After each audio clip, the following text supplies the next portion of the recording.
Assalamualaikum warahmatullahi wabarakatuh.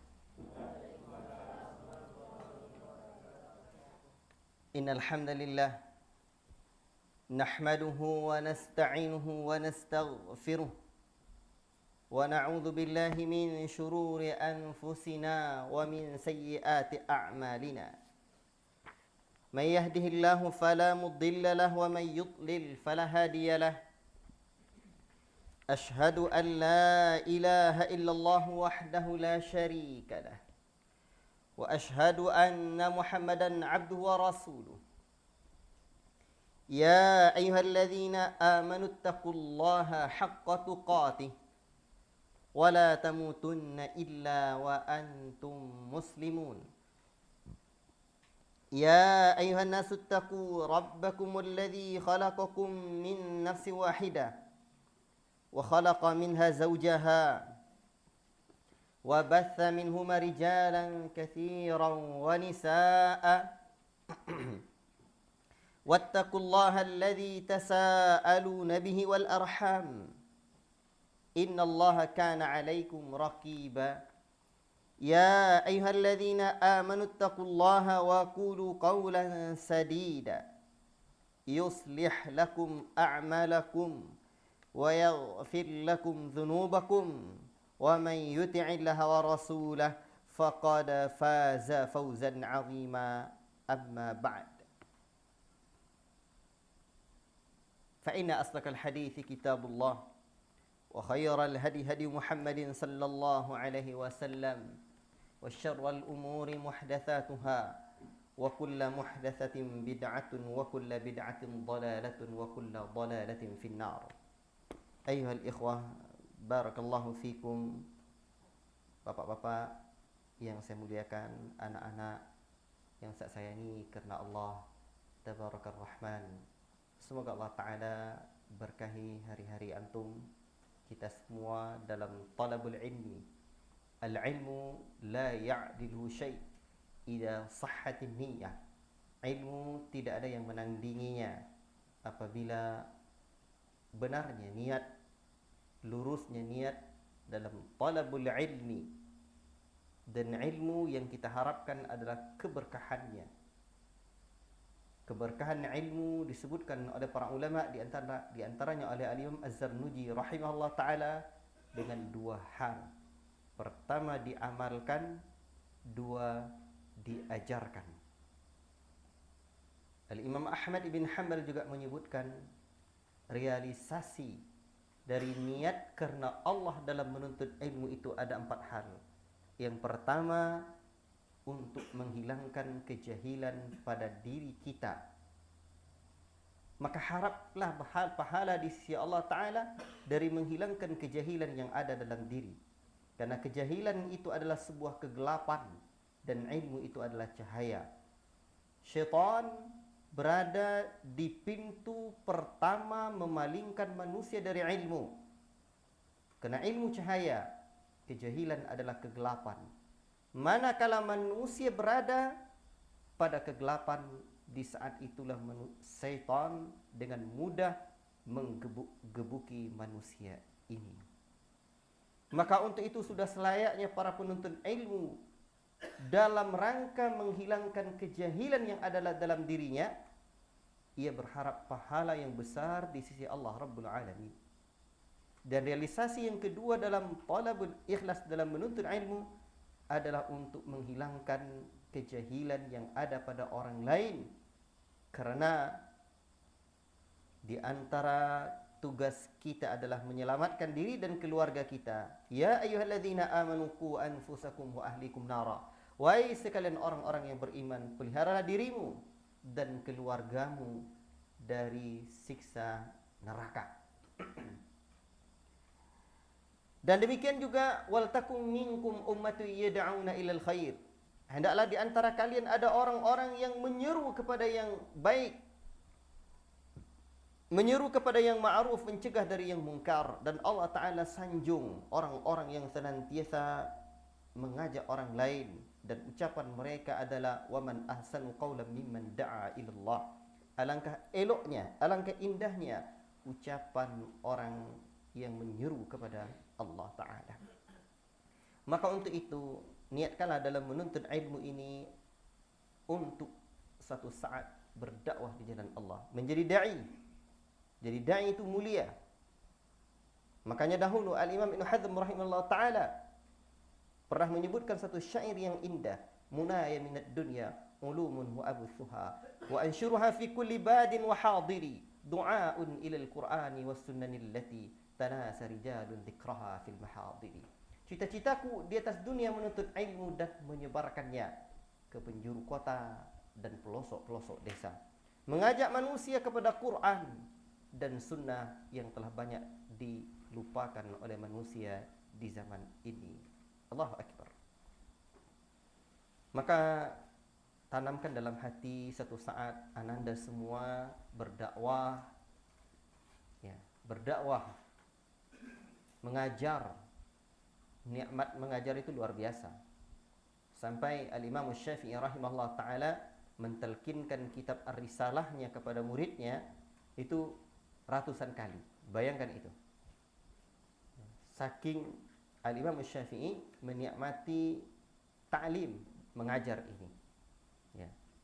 Kemudian realisasi ikhlas dalam menuntut ilmu, keikhlasan itu diwujudkan dengan berniat untuk mengamalkan ilmu atau menghidupkan ilmu dulu. Menghidupkan ilmu.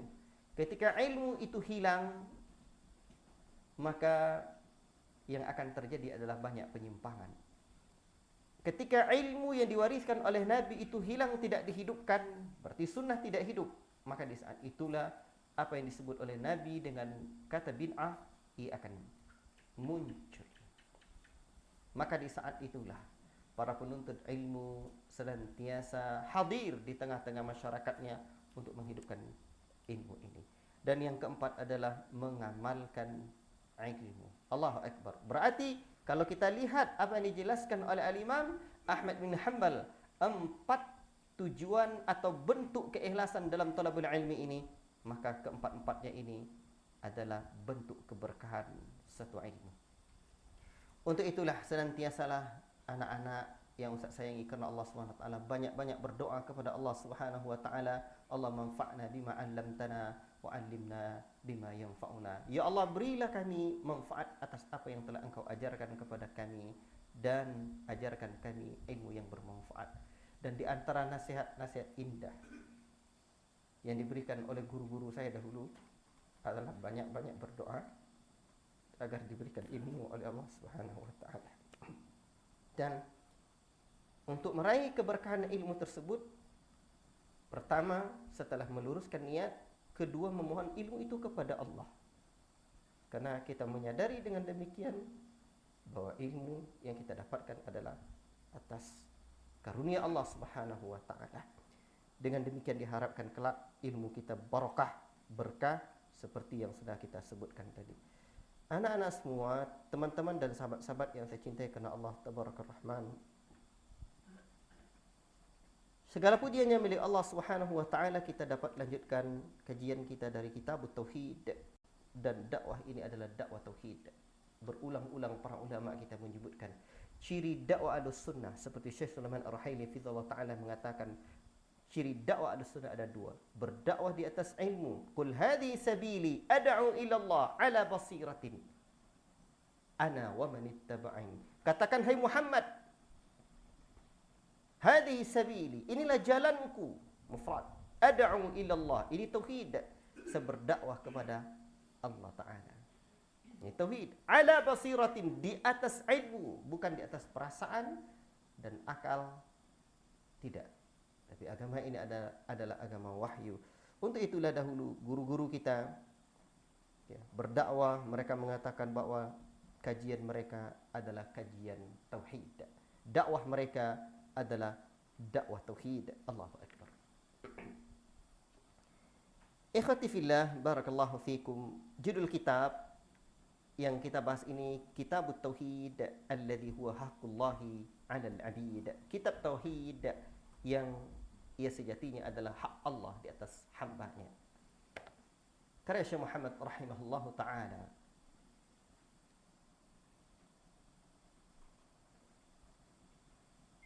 Dan berlalulah apa yang sudah kita sampaikan pada kajian-kajian kita dulu.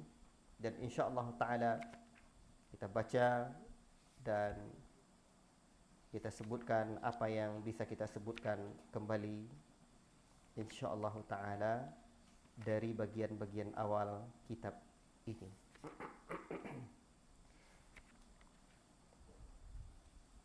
Al-Syekh hafizahullah taala memulai kitabnya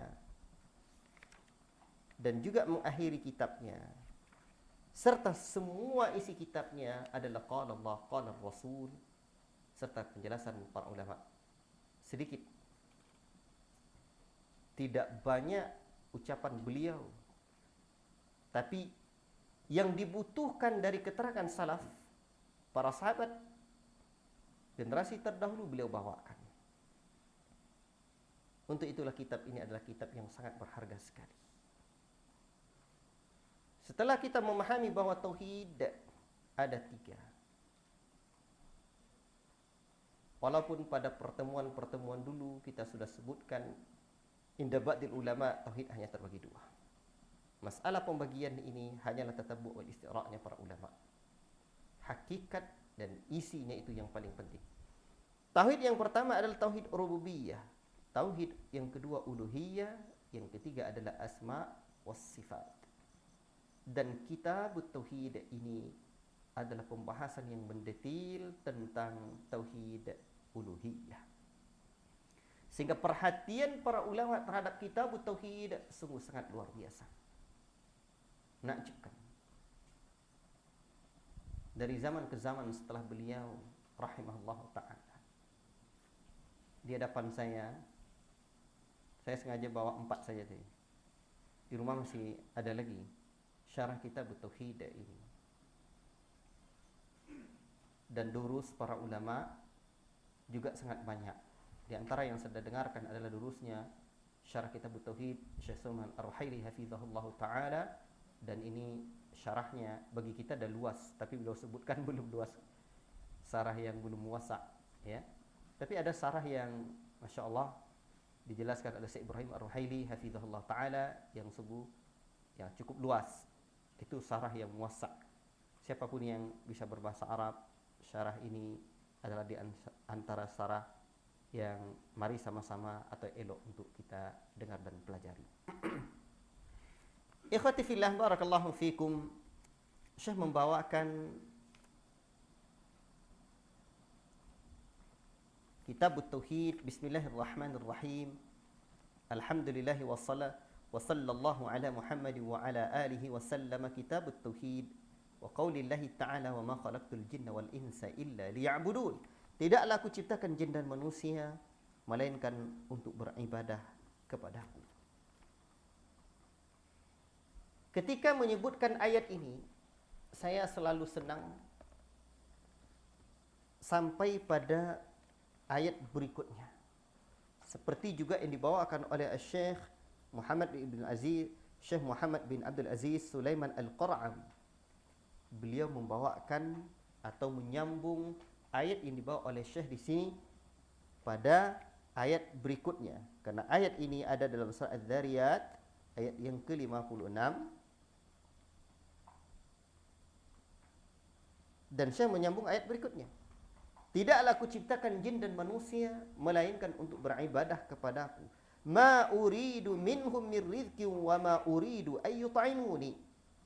Aku tidak menginginkan dari mereka agar mereka memberiku rizki dan tidak pula memberiku makan. Tidak. Innallaha huwa razzaqu dzul quwwatil matin. Sesungguhnya Allah Ta'ala sang pemberi rizki dan Allah pemilik kekuatan yang kokoh. Allahu Akbar. Allah Subhanahu wa Ta'ala ciptakan kita untuk beribadah kepadanya. Allah tidak inginkan kita memberikan makan atau memberikan rizki kepada Allah. Justru Allah Ta'ala yang memberikan kita rizki yang setelah kita nikmati, yang sedang kita nikmati, yang kita damba-dambakan dan cita-citakan adalah kepunyaan Allah, rizki dari Allah Ta'ala. Maka orang Arab bilang, la taj'alil arzaqa tushghilukum 'anir razzaqa. Jangan sampai rizki-rizki itu melalaikan kalian dari sang pemberi rizki. Di dalam ayat yang mulia ini, Allah Ta'ala menyebutkan, وَمَا خَلَقْتُ الْجِنَّ, aku tidak ciptakan jin dan manusia, إِلَّا لِيَعْبُدُونِ, melainkan untuk beribadah kepadaku. Di sini disebutkan illa, melainkan liya'buduni, untuk beribadah kepadaku. Lam di sini untuk apa? Lil ghayah atau lil hikmah? Ilatul ghayah atau hikmah? Ya. Sebagian para ulama menyebutkan kalau tujuan maka mesti setelahnya terjadi. Tidaklah aku ciptakan jin dan manusia melainkan untuk beribadah kepadaku. Kalau ghayah, sementara kenyataannya di alam ini ada jin dan manusia yang ingkar dan durhaka. Manusia banyak yang tidak beribadah kepada Allah. Demikian juga jin banyak yang ugal-ugalan. Banyak yang tidak taat. Maka kata sebagian para ulama, ini lam ini ya, lam ghayah atau lam hikmah. Kalau ghayah tujuan, ini nampaknya tidak terwujud. Jangan terbayang pula, oh Allah tak kuasa ini. Ciptakan jin dan manusia untuk beribadah padanya, tapi banyak yang tidak beribadah. Maka lam ini lam hikmah. Artinya hikmahnya diciptakan jin dan manusia adalah untuk beribadah kepada Allah Ta'ala. Ikhwati fillah, barakallahu fikum.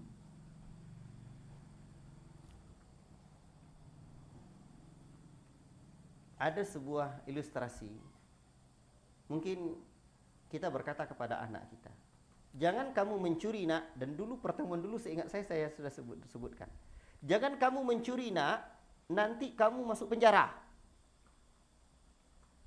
Penyebutan nanti kamu masuk penjara ini pasti masuk penjara atau sebagian hikmahnya? Yang pertama atau yang kedua itu? Nanti anak dia tengok tetangga dia mencuri, tidak masuk penjara.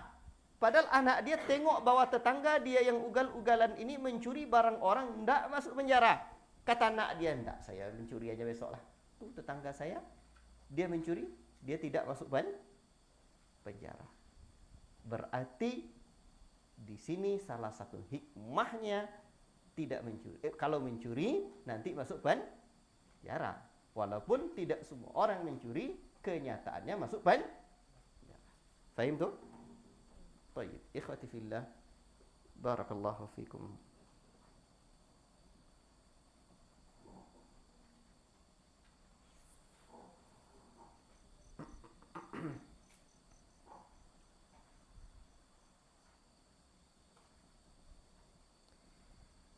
Makanya kalau hikmah ini lamnya di sini adalah lam yang dia yakunu ma ba'daha matluban syar'an, yaitu dituntut secara syara'.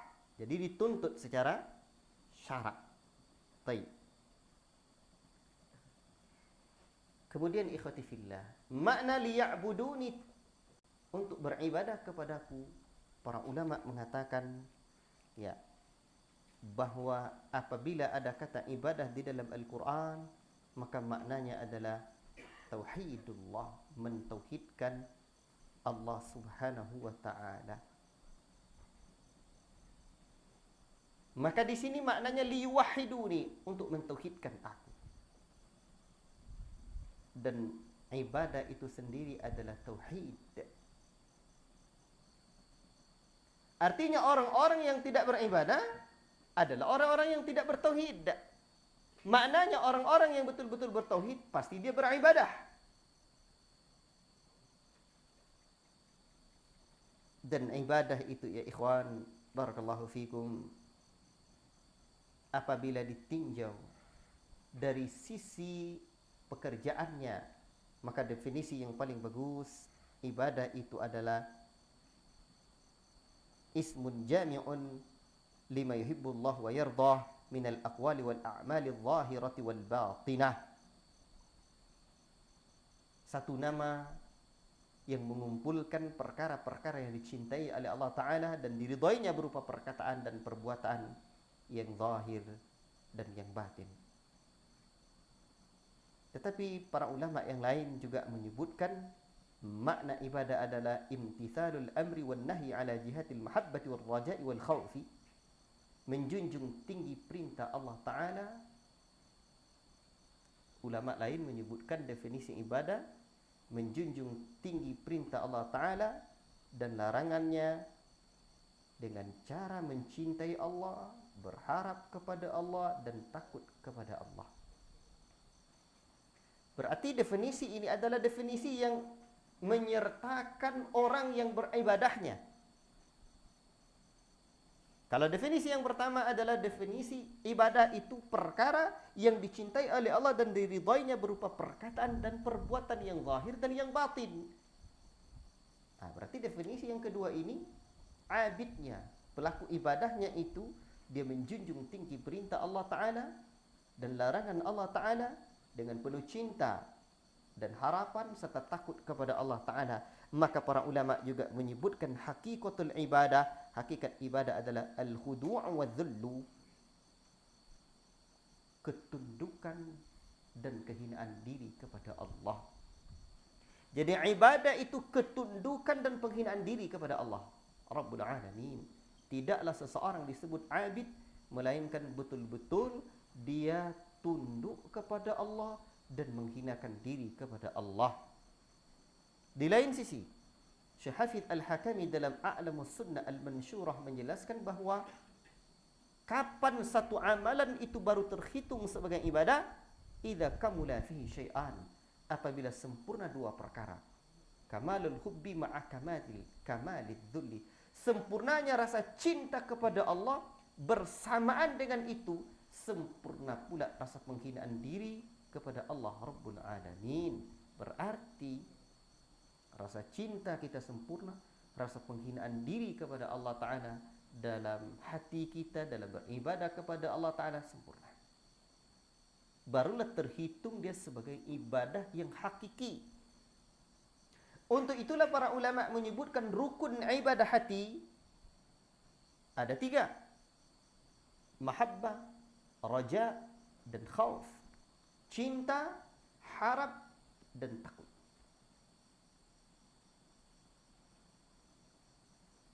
Adapun rukun ibadah zahir apa? Atau syarat diterimanya ibadah zahir apa? 2. Niat yang ikhlas, cara yang tepat. Kesemua ini dapat disimpulkan tentang ibadah kepada Allah. An-na'budallaha kama yuridullah. Kita beribadah kepada Allah Ta'ala sebagaimana yang Allah Ta'ala inginkan. Bukan tidak seperti yang kita mau-mau saja. Baik, ikhwati fillah, barakallahu fikum.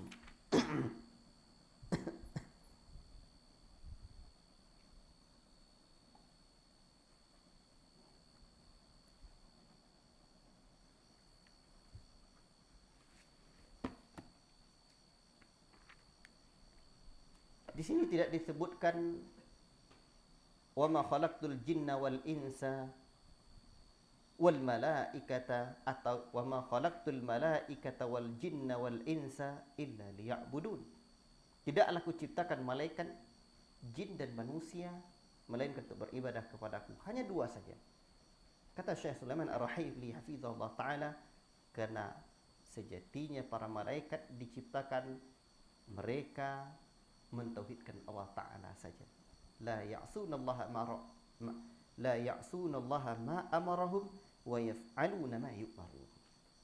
Mereka tidak berbuat ingkar kepada Allah Ta'ala, senantiasa taat dan tidak pernah berbuat maksiat, dan tunduk terhadap perintah Allah Ta'ala. Maka hikmah diciptakan jin dan manusia disebutkan di sini, ya, ujian buat mereka. Jadi sini juga menunjukkan jin itu ada, tapi takut kepada jin tidak boleh. Tidak, jangan takut kepada jin. Ya.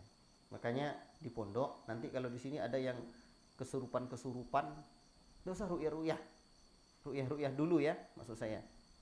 Jangan ru'yah itu diutamakan. Dulu Syekh Rabi' bin Hadi Al-Madkhali hafizahullah taala, beliau berdakwah ke salah satu negeri di Eropa, seingat saya Afrika ya.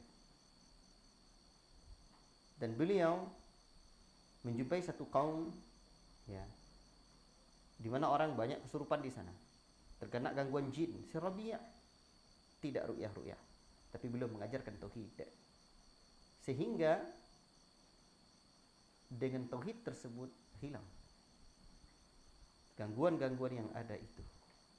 Jangan sampai jadi demam ru'yah, sedikit-sedikit ru'yah. Orang-orang jadi takut. Dan biasanya di pondok membuat anak kesurupan itu apa? Pengalaman kita di pondok di sana, rata-rata kalau ada orang yang cerita jin aja kerjanya, di pondok atau anak-anak kesurupan aja lagi dia. Baik. Ikhwati fillah, barakallahu fikum.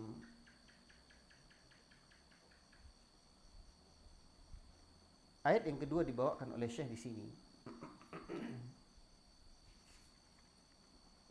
Wa qala ta'ala, Allah Ta'ala berfirman, wa laqad ba'athna fi kulli ummatin rasulan an ya'budullaha wajtanibut taghut. Dan sungguh kami telah mengutus pada setiap umat itu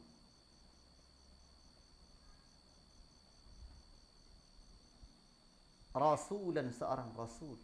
Allah tidak membiarkan manusia hidup begitu saja tanpa ada aturan. Tidak. Setiap umat ada rasul yang diutus oleh Allah Subhanahu wa taala.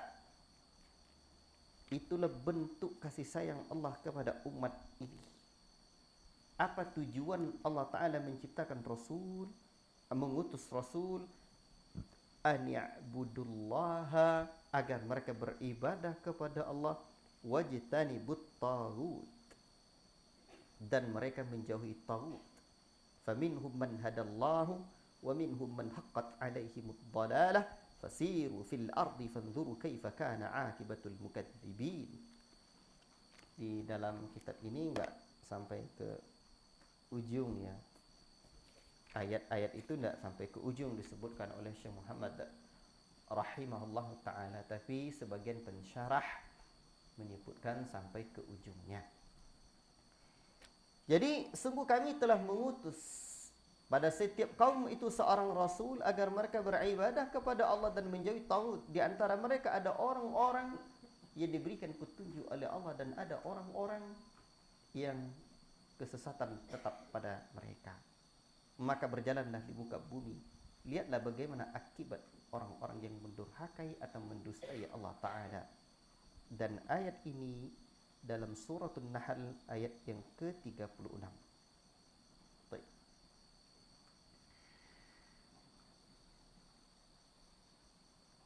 Allah Subhanahu wa taala bukan hanya mengutus nabi kita tercinta dalam mendakwakan tauhid, tapi nabi-nabi sebelumnya juga ternyata diutus oleh Allah Ta'ala untuk mendakwahkan tauhid, mengesahkan Allah Ta'ala semata. Maka untuk itu dakwah tauhid adalah dakwah para nabi. Dulu pertama sekali saya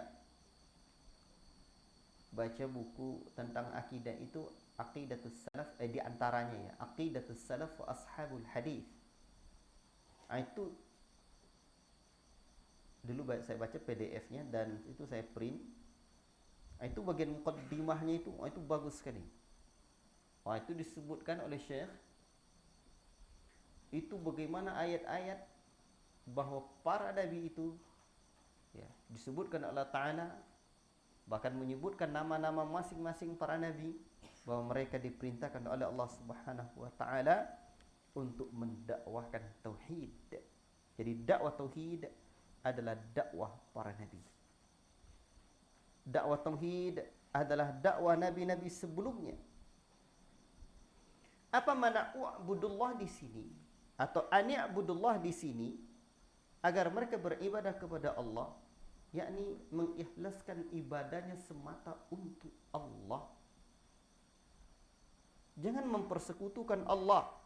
Sehingga ada kalimat berikutnya, wajtanibut taghut, dan menjauhi taghut. Maka ayat ini terkandung padanya atau inti dari la ilaha illallah. Kata para ulama, rukun la ilaha illallah itu ada dua, nafyu wal isbat. Nafi dan isbat. Apa itu nafi? Penafian, ditiadakan. Apa yang dia ditiadakan? La ilaha. Apa makna ilah? Al-ma'budu. Sehingga la ilaha illallah disebutkan la ma'buda bihaqqin illallah. Tidak ada yang berhak diibadahi dengan benar melainkan hanya Allah. Ma'bud, tidak ada yang diibadahi illallah, melainkan hanya Allah Ta'ala saja. Isbat, penetapan.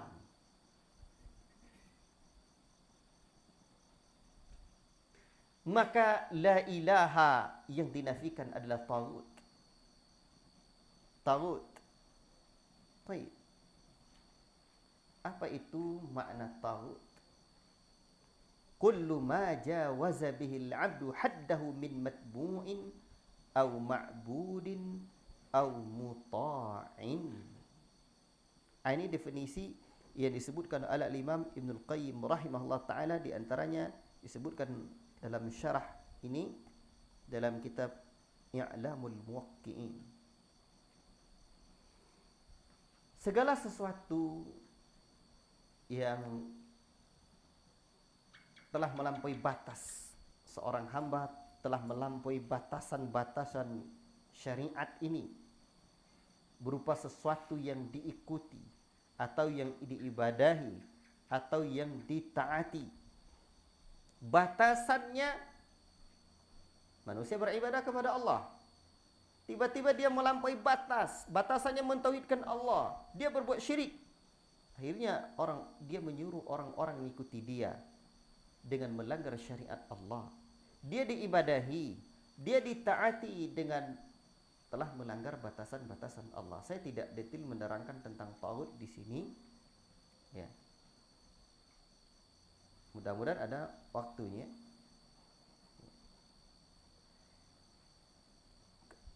Kesimpulannya, taghut adalah sesuatu yang diibadahi selain Allah. Segala sesuatu yang diikuti, ditaati selain Allah, melanggar syariat Allah Ta'ala, maka disebut dengan taghut. Tetapi ada yang indah penjelasan Syekh Sulaiman hafizahullah Ta'ala. Ada para nabi dan para malaikat yang diibadahi. Demikian juga para ulama diibadahi.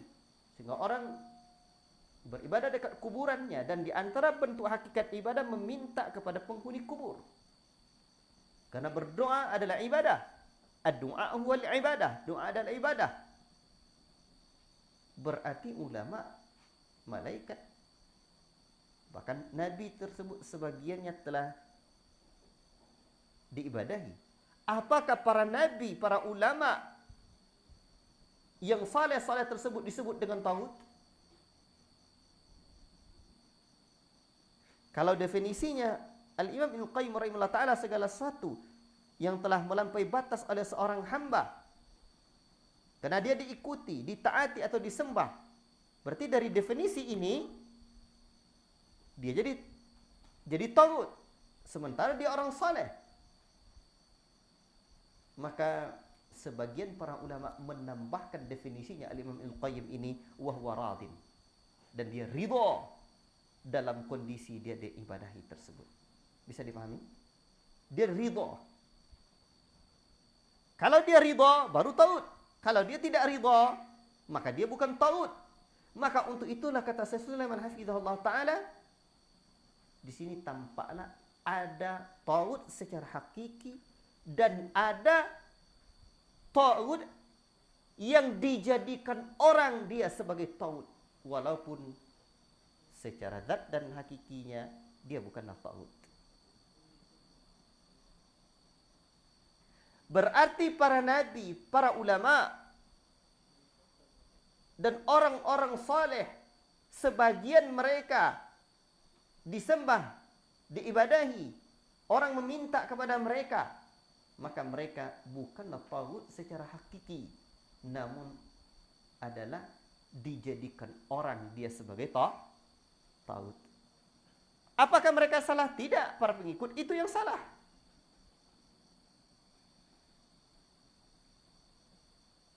Maka dia disebut tagut dari sisi orang mengambilnya. Baik. Dan Sulaiman Ar-Rahili Fidullah Ta'ala menekankan permasalahan ini untuk bisa dipahami dengan baik.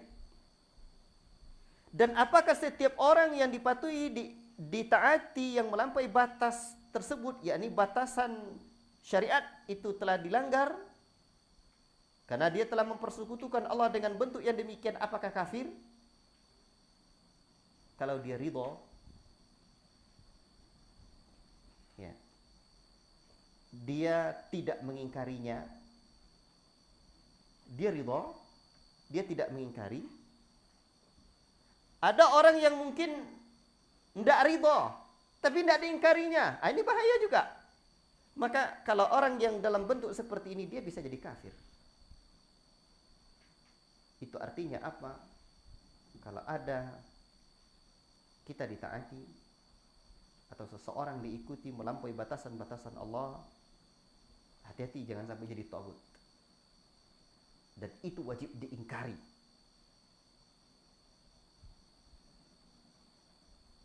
Tapi tidak bisa juga nanti dikatakan, sebab ada tagut nanti dalam bentuk batang kayu, matahari, atau batu besar.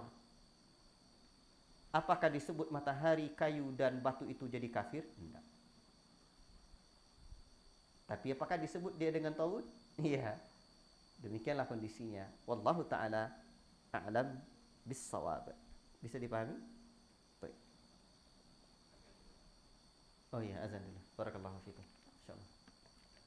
Sallallahu alaihi wasallam ala nabiyina Muhammad wa ala alihi washabihi ajmain. Silakan azan dulu.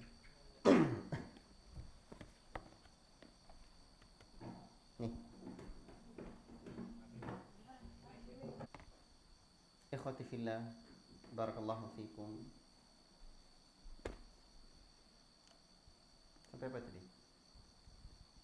Tagut ya.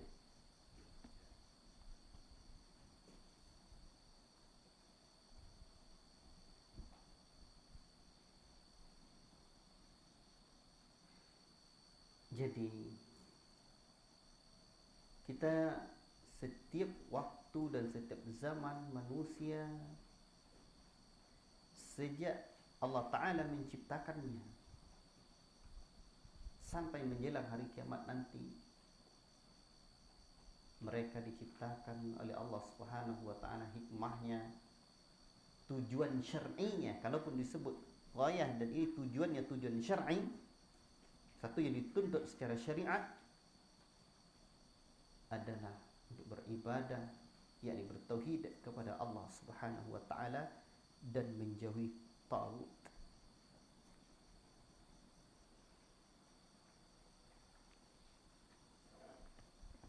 Allah Subhanahu wa Ta'ala berfirman, "Walaqad ba'atsna fi kulli ummatin rasulan an ya'budullaha wajtanibut tagut." Dan sungguh kami telah utus pada setiap umat seorang rasul agar mereka beribadah kepada Allah dan menjauhi tagut. Tetapi ayyuhal ikhwah barakallahu fikum, coba lihat surah Al-Maidah ayat yang ke-19 dahulu. Silakan dibuka surah Al-Maidah ayat yang ke-19. Coba bacakan kepada saya artinya. Tafadhal Ustaz Zaki.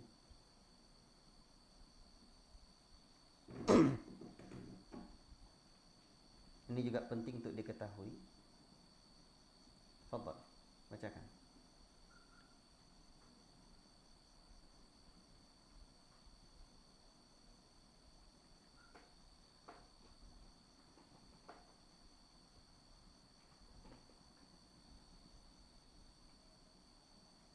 Silakan. Dapat? Al-Maidah yang 19.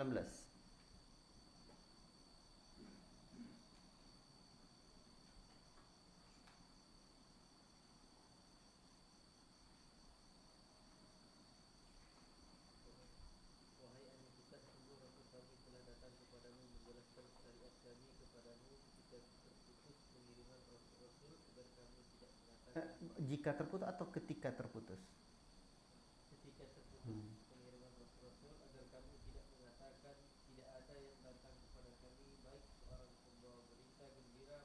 Cukup. Ya. Jadi tentang walaqad ba'atsna fi kulli ummatin rasulan, sungguh kami telah mengutus pada setiap umat itu seorang rasul. Di sini ada pengecualian. Apa pengecualiannya? Ternyata ada masa fatrah namanya. Seperti dalam surah Al-Maidah ayat yang ke-19 ini, hai ahlul kitab, ya ahlul kitab, qad ja'akum rasuluna yubayyinu lakum ala fatratin minar rusuli an taqulu ma ja'ana min basyirin wala nadhir. Hai ahlul kitab, sesungguhnya telah datang kepada kamu rasul kami menjelaskan syariat kami kepadamu ketika terputus pengiriman rasul-rasul, agar kamu tidak mengatakan tidak ada datang kepada kami baik seorang pembawa berita gembira maupun pemberi peringatan. Faqad ja'akum basyirun wa nadhir, sungguh telah datang kepadamu basyir dan nadhir, pemberi kabar gembira dan peringatan. Wallahu ala kulli syai'in qadir, Allah Maha kuasa atas segala sesuatu. Maka berdasarkan ayat ini kita juga harus memahami bahwa ternyata ada zaman yang disebut dengan zaman fatrah. Kapan zaman fatrah tersebut? Di antara Nabi SAW dan Nabi sebelumnya wa Isa alaihi salam, yaitu Isa alaihi salam. Berarti berdasarkan ayat ini kata para ulama, seperti juga dijelaskan oleh Syekh Sulaiman Ar-Ruhaili fidallahu ta'ala, ala fatratin minar rusul, yakni ada inqita'i minar rusul, terputusnya wahyu. Jadi ada masa terputusnya wahyu. Bagaimana hukum terhadap mereka? Kalau tidak sampai syariat kepada mereka, maka mereka tidak bisa dihukumi. Seperti orang-orang yang menolak dakwahnya para rasul, sebab mereka tidak tahu zaman fatrah. Bisa dipahami maksud saya? Saya ingin menjelaskan, jangan sampai nanti uraian ini juga tidak dipahami. Walaqad ba'atsna fi kulli ummatin rasulan. Kan jelas dalam Al-Quran surah An-Nahl ayat 36 ini, sungguh kami telah mengutus pada setiap umat seorang rasul. Ternyata ada dalam surah Al-Maidah ayat yang ke-19 yang disebut dengan ala fatratin minar rusul, ada masa fatrah, yakni ada inqita'i minar rusul. Bisa dipahami terputusnya.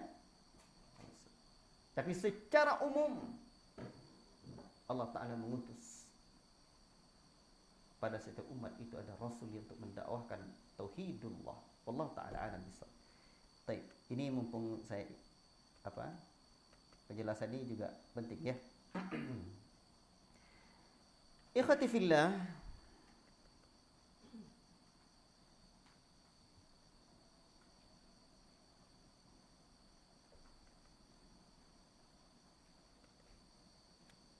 kita baca ayat yang berikutnya.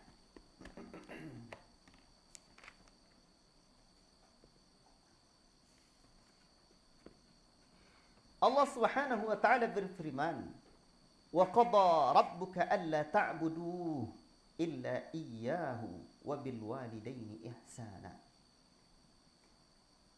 Dan Rabbmu telah memerintahkan kamu, wa qada, Rabbmu memerintahkan kepadamu agar kamu beribadah kepada Allah Ta'ala semata, dan terhadap orang tuamu hendaklah kamu berbuat baik.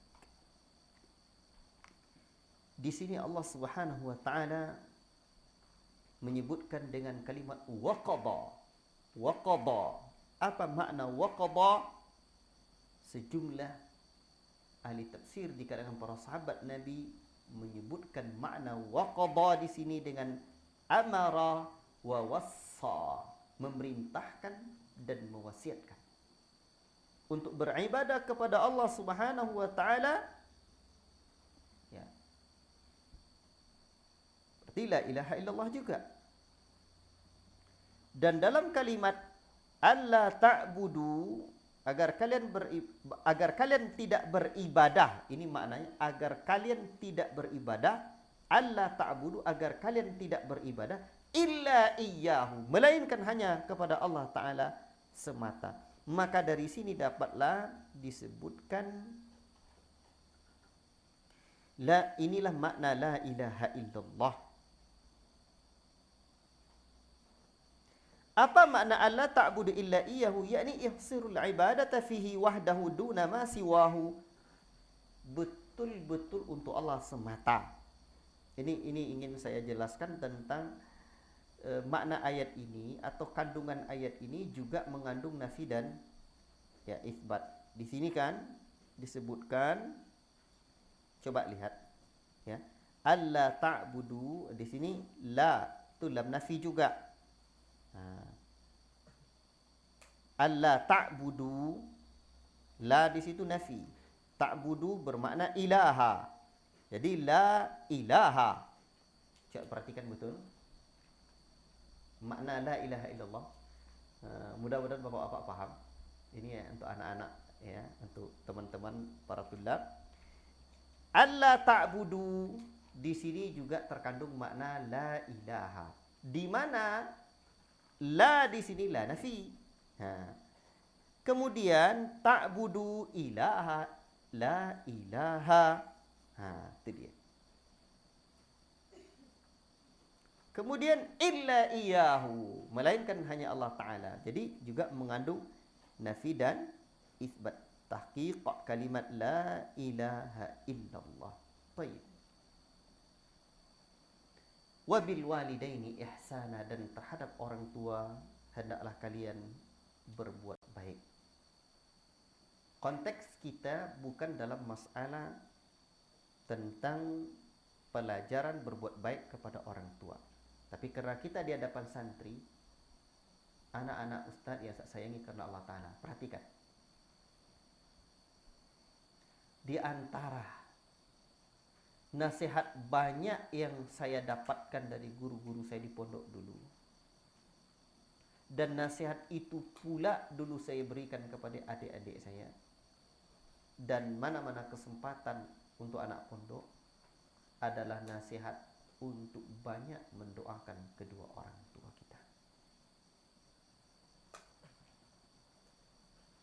Nasihat banyak untuk mendoakan kedua orang tua kita. Kamu dikasih berapa uang sebulan sama orang tua untuk jajan? 100.000. Kamu Hah? Kamu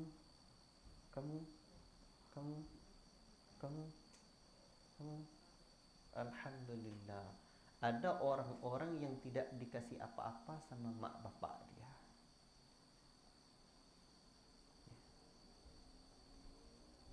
Mencari uang anak di pondok itu berat, belum lagi biaya mondoknya.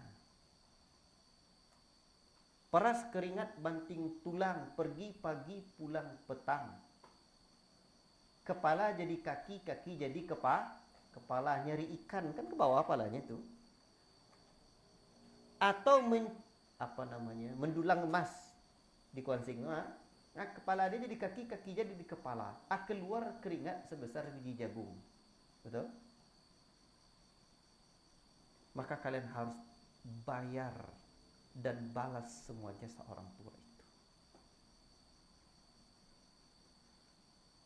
Bagaimana cara membalasnya?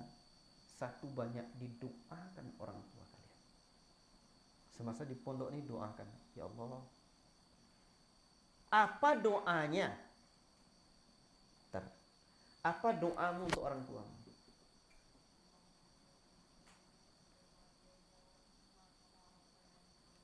Banyak bagus kan? Sebaik-baik doa adalah doa yang diajarkan Allah dan Rasulnya.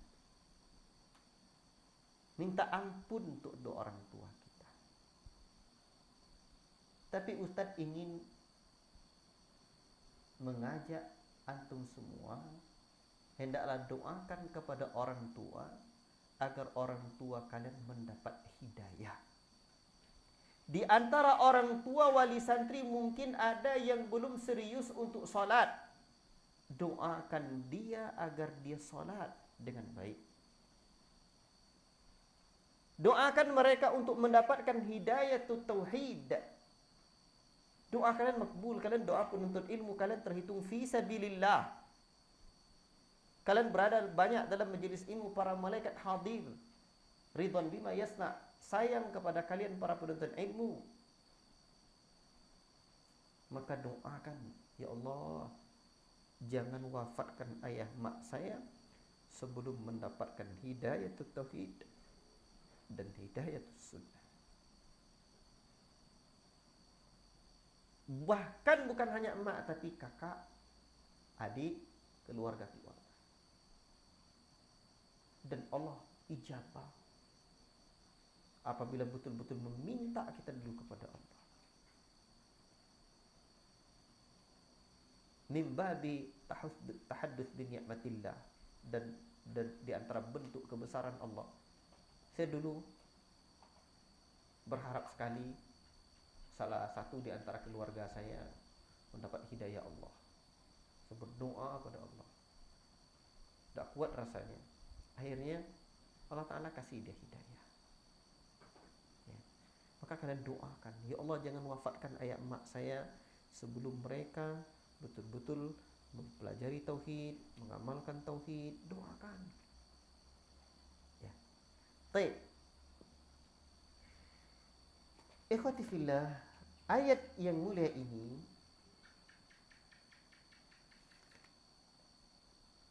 sambungannya coba perhatikan. Imma yablughanna 'indakal kibar ahaduhuma aw kilahuma fala taqul lahumā uff wa la tanharhuma wa qul lahumā qawlan karīmā wakhfid lahumā janāha adh-dhulli minar rahmati wa qur rabbirhamhumā kamā rabbayani shaghīrā. Dia dah baca tadi doanya. Apa kata Allah? Ketika orang tua kalian atau salah satunya berusia tua, maka jangan ucapkan perkataan cis. Tak boleh. Umpamanya begini, ini ucapkan perkataan, mak dia suruh, nama kamu siapa? Hah? Imran. Pergi beli beras dulu lah di kedai simpang itu. Malas mak. Perkataan cis. Fala taqul lahum uff. Jangan. Bahaya. Hindari itu. Bahkan banyak para ulama menjadi ulama karena doa emaknya. Saya selalu menceritakan itu Ustaz Muhammad Abdul Tausikal yang di Gunung Kidul itu, ketika beliau masih di Saudi dulu, saya tengok tulisan beliau banyak. Saya tanya, bagaimana cara Ustaz kok bisa Ustaz menulis sedemikian banyak? Saya kontak beliau, beliau balas pada saya, perbanyak doa, minta doa emak. Dan beliau setelah itu menulis ulama yang jadi ulama karena doa emaknya. Maka nanti kalau mak nelpon, jangan hanya mak beli sabun, mak dah bisa beli ya mak. Jangan itu aja. Tapi mak, tolong bilang sama makmu, mak, tolong doakan saya Imran jadi ustaz mak. Dan pastikan kita membuat mak kita tersenyum. Manakala kita pulang kampung atau bepergian, jangan keluar dari desa kita, dari kampung kita, kecuali kita buat mak kita tersenyum bahagia dulu. Doakan mak kita.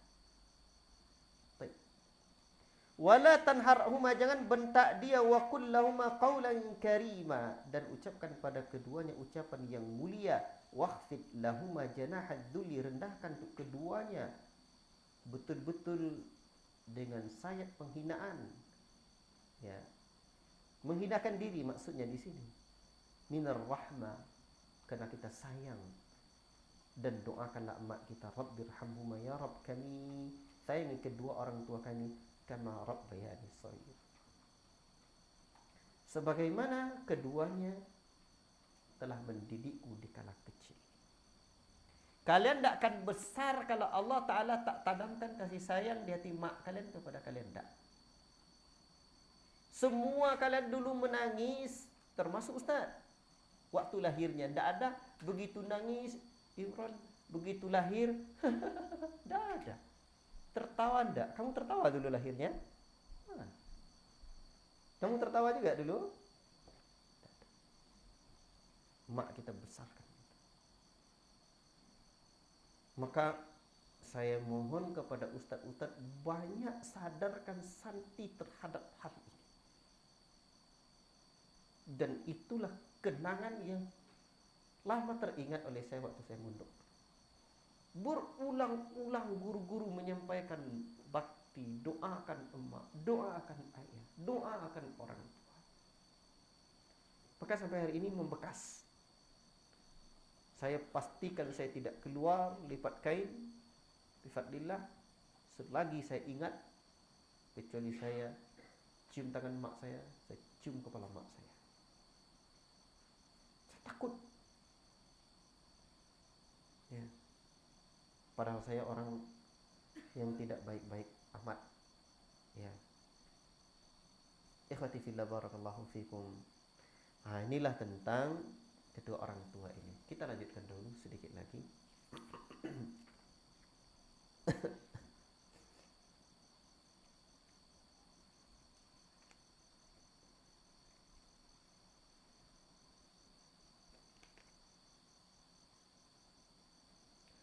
Allah Subhanahu wa taala berfirman,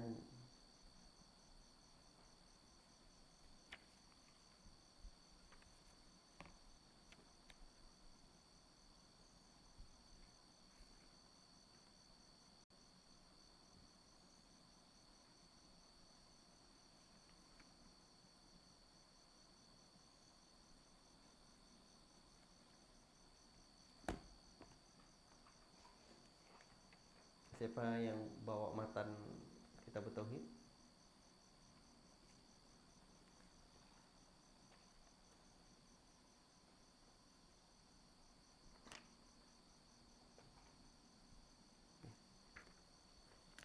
Allah Subhanahu wa taala berfirman, "Qul ta'alu atlu ma harrama rabbukum 'alaikum alla tusyriku bihi syai'a wa bil walidaini ihsana wa la taqtulu auladakum min imlaqin nahnu narzuqukum wa iyyahum wa la taqrabul fawahisha ma dhahara minha wa ma batan ولا تقتلوا النفس التي حرم الله إلا بالحق ذلكم وصاكم به لعلكم تعقلون ولا تقربوا مال اليتيم إلا بالتي هي أحسن حتى يبلغ أشده وأوفوا الكيل والميزان بالقسط لا نكلف نفسا إلا وسعها وَإِذَا قُلْتُمْ فَاعْدِلُوا وَلَوْ كَانَ ذَا قُرْبَى وَبِعَهْدِ اللَّهِ أَوْفُوا ذَلِكُمْ وَصَّاكُمْ بِهِ لَعَلَّكُمْ تَذَكَّرُونَ.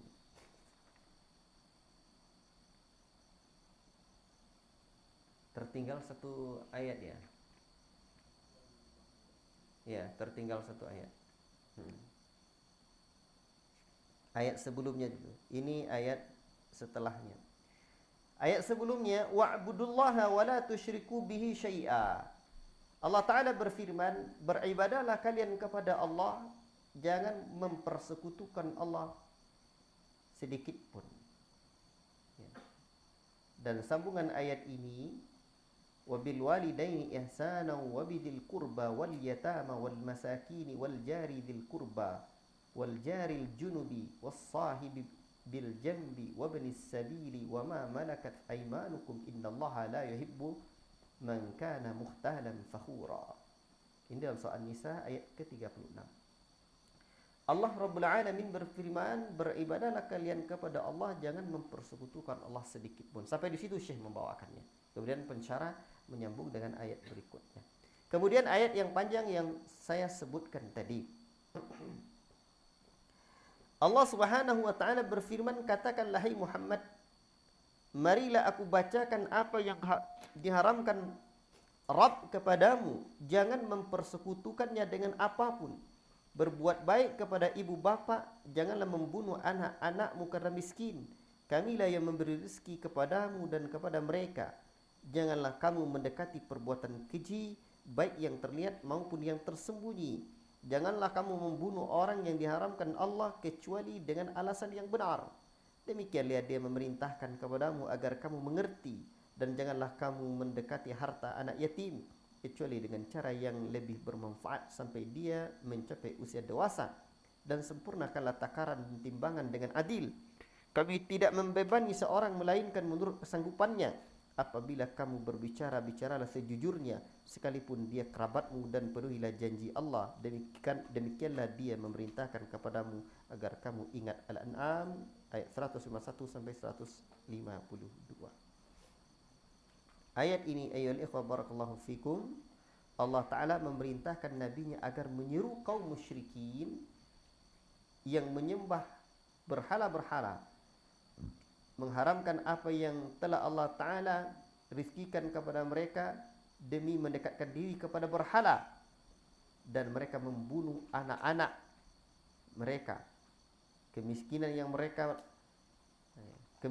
yang mereka melakukan perbuatan itu atas dasar pendapat mereka dan godaan syaitan atas mereka. Dan Allah Ta'ala katakan, kemarilah, akan kuberitahu apa yang diharamkan Allah pencipta kalian dengan pengharaman yang benar, yang bukan kebohongan atau prasangka, tapi melalui wahyu. Di sini saya membawakan ayat ini untuk menunjukkan tauhid atau jangan berbuat syirik, alla tusyriku bihi syai'a, agar kalian tidak mempersekutukan Allah sedikit pun. Baik.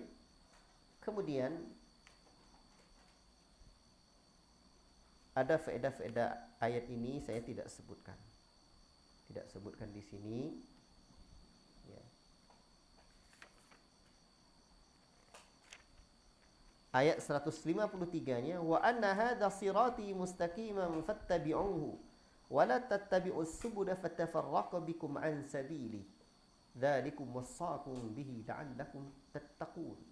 Dan sungguh inilah jalanku yang lurus, maka ikutilah, jangan kamu ikuti jalan-jalan yang lain yang akan mencerai-beraikan kamu dari jalannya. Demikianlah dia memerintahkan kepadamu agar kamu bertakwa.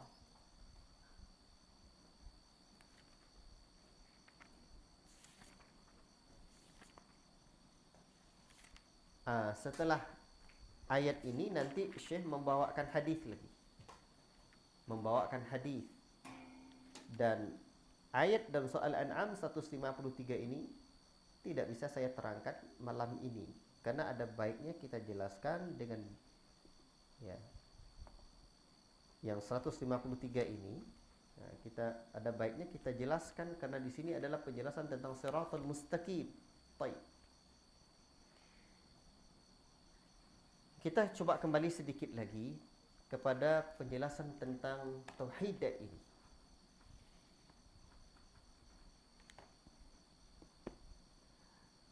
Allah Subhanahu wa taala berfirman di dalam suratul Baqarah,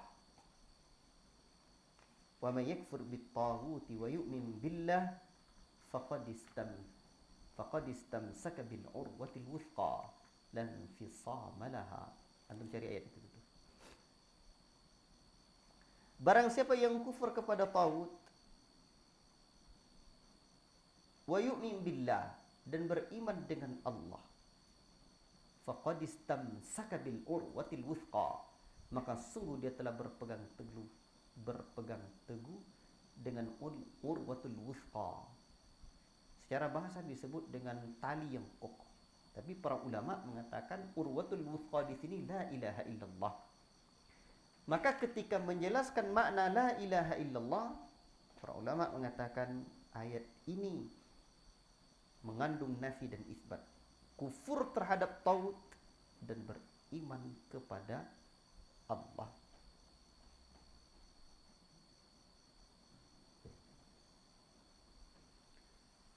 maka dinafikan semua bentuk peribadahan yang lain. Tidak ada yang berhak diibadahi. La ilaha illallah. Ini maknanya. Apa makna ilah? Ilah maknanya al-ma'budu hubban wa ta'zima. Yang diibadahi dengan penuh cinta dan pengagungan. Itu makna ilah. Jadi tidak ada yang diibadahi dengan penuh cinta dan pengagungan illallah, melainkan Allah Subhanahu wa taala. Ya. Dan secara ringkas para ulama telah menyebutkan kepada kita macam-macam taghut. Ya. Taghut itu banyak. At-tawaghit, taghut itu banyak. Tapi induk dari taghut itu. Induk dari taghut itu.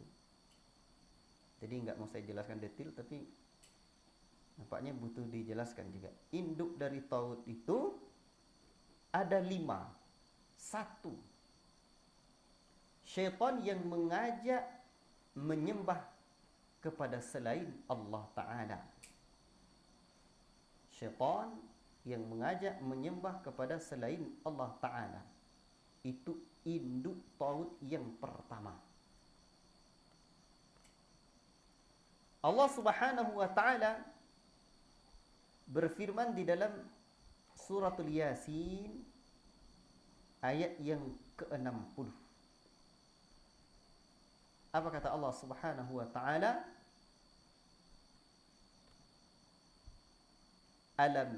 Alam a'hada ilaikum ya bani Adam alla ta'budu syaitana innahu lakum aduwwum mubin. Apa kata Allah Subhanahu wa Ta'ala? Bukankah aku telah memerintahkan kepadamu wahai Bani Adam supaya kamu tidak menyembah syaitan? Sesungguhnya syaitan itu adalah musuh yang nyata bagimu. Maka taghut yang pertama, tokoh taghut yang pertama adalah syaitan. Yang kedua, pemimpin zalim yang mengubah hukum Allah Ta'ala. Pemimpin zalim yang mengubah hukum Allah Ta'ala. Hukum Allah Ta'ala ada di satu tempat, dirubahnya. Itu adalah taghut. Tapi tentang berhukum dengan hukum Allah ini perlu ada rincian sesungguhnya. Ada rincian. Sebab pembuat undang-undang dengan pemakai undang-undang ada kaedah-kaedahnya. Ini secara umum. Pemimpin zalim yang mengubah hukum Allah Ta'ala. Allah Subhanahu wa Ta'ala sebutkan dalam surah An-Nisa ayat yang ke-60. Apa kata Allah? Rabbul Alamin, innallaha kana alaikum. Bukan.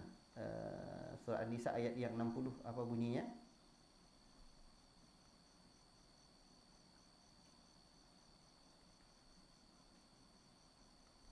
Coba Sazaki.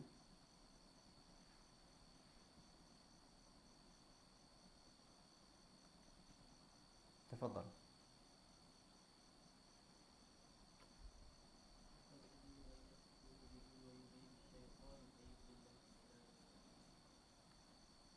Dari pertama. Alam tara ila alladhina yaz'umuna annahum amanu bima unzila ilayka wama unzila min qablika yuriduna ay yatahakamu ila at-taghuti wa qad umiru ay yakfuru bih wa yuridu asyaitanu ay yudillahum dhalalan ba'ida. Di sini sangat jelas sekali. Apa kata Allah Ta'ala? Baca artinya. Keraskan. Tidakkah engkau Muhammad memperhatikan orang-orang yang mengaku bahwa mereka telah beriman kepada apa yang diturunkan kepadamu dan kepada apa yang diturunkan sebelum, tetapi mereka masih menginginkan penetapan hukum kepada taghut, padahal mereka telah diperintahkan untuk mengingkari taghut, dan syaitan bermaksud menyesatkan mereka dengan kesesatan yang sejauh-jauh. Ya. Allah menyuruh Nabi kita untuk memperhatikan itu. Orang-orang yang mengklaim mereka beriman terhadap apa yang diturunkan Nabi, tapi mereka sebenarnya masih berkeinginan untuk berhukum kepada hukum taghut. Ya. Itu pekerjaan-pekerjaan syaitan untuk menyesatkan manusia. Maka berdasarkan ayat ini para ulama, Syekh, sebenarnya yang disebut ini tokoh tauhid yang 5 ini disebutkan juga oleh Syekh Muhammad rahimahullah taala. Ya. Baik itu yang kedua, yang ketiga, induk tauhid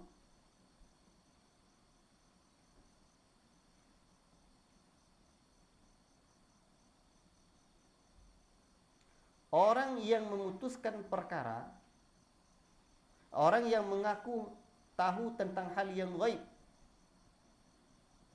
Orang yang mengaku tahu tentang hal yang gaib selain dari Allah Ta'ala. Itu induk tauhid itu. Induknya tauhid.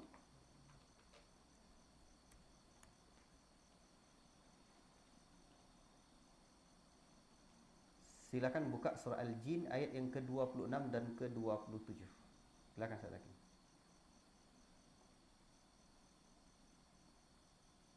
Ayat yang ke-26 dan 27. Fadhal.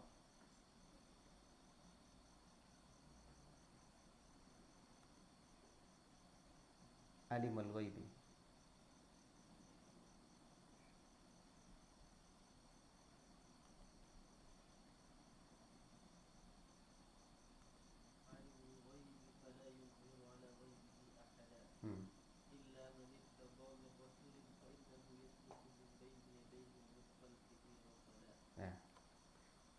Baca artinya, keraskan. Dia mengetahui yang gaib, tetapi dia tidak memperlihatkan kepada siapapun tentang yang gaib itu. Allah Ta'ala mengetahui yang gaib, fala yudhiru alimul ghaibi fala yudhiru ala ghaibihi. Allah Ta'ala tak beritahu orang, ahadan, seseorang pun tak. Illa man irtada min rasulin fa innahu yasluku min baini yadayhi wa min khalfihi rasada. Kecuali kepada Rasul yang diridhoinya, maka sungguhnya dia mengadakan penjaga-penjaga malaikat di muka bumi dan di belakang mereka. Maka berdasarkan ayat ini, ulama membuat bahwa di antara tokoh tauhid yang besar adalah orang yang tahu tentang hal yang gaib. Baik, berikutnya. Mereka yang rela disembah selain Allah Subhanahu wa taala. Mereka yang rela disembah selain Allah Subhanahu wa taala. Silakan buka surah Al-Anbiya ayat yang ke-29. Tafadhal, surah Al-Anbiya ayat yang ke-29.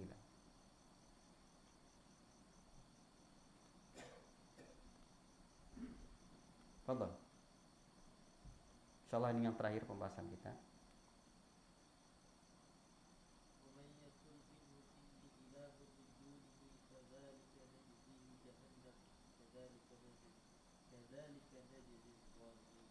Keraskan artinya. Dan barang siapa di antara mereka berkata, sungguh aku adalah Tuhan selain Allah, maka orang itu kami beri balasan dengan Jahannam. Demikianlah kami memberikan balasan kepada orang-orang yang zalim. Wa may yakul minhum inni ilahun, siapa yang mengatakan di antara mereka saya adalah ilah min dunihi selain Allah, fadzalika najzihi, maka yang demikian itu kami berikan balasan kepada mereka jahannam, kadzalika najzi zalimin, demikian kami berikan balasan kepada orang-orang yang zalim. Itu dah keberapa tauhidnya? Kelima ya. Satu sebut. Siapa yang mengajak menyembah selain Allah Ta'ala. Asanta. Dua. Kamu kedua.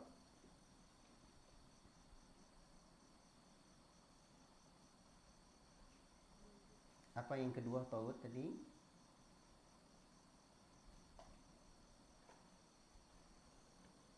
Silakan kamu. Yang kedua. Tidak catat ya. Kamu lagi.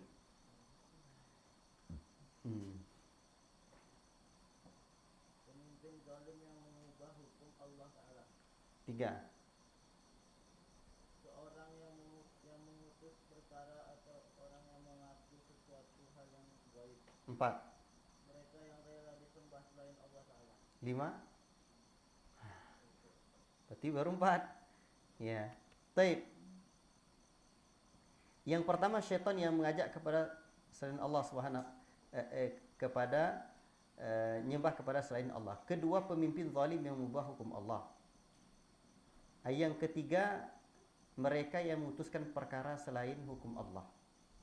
Memutuskan perkara selain hukum Allah Ta'ala. Tadi tertinggal saya satu. Ini berdasarkan surah Al-Ma'idah ayat yang ke-44. Coba disebutkan dulu.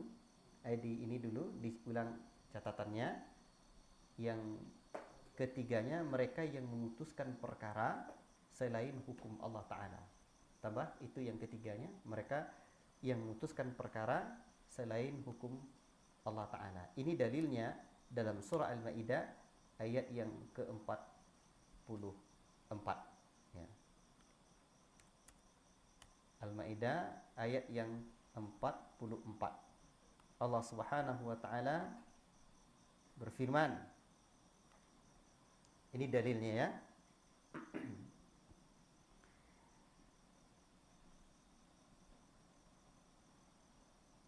Wa man lam yahkum bima anzalallahu faulaika humul kafirun. Barang siapa yang berhukum dengan sesuatu yang tidak diturunkan Allah, maka dia adalah orang yang kafir. Al-Maidah ayat yang ke-44. Dah.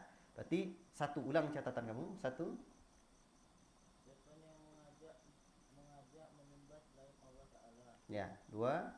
Pemimpin zalim yang mengubah hukum Allah SWT. Tiga.